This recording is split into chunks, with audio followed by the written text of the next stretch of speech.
এরকম করে বত্রিশটা হাত দাও। শসা দিয়ে তেঁতুল মাখা, দারুণ।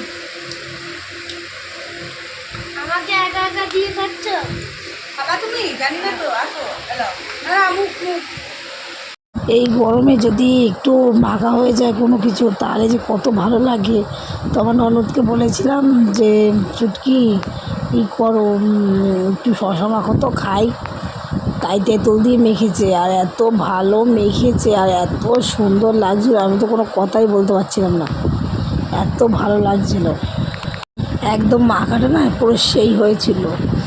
আমি তো চুপচাপ খেয়েই যাচ্ছি, মানে কন্টিনিউয়াসলি পুরো খেয়ে যাচ্ছি, কোনো কথা নেই আমার মুখে, শুধু খেয়ে যাচ্ছি।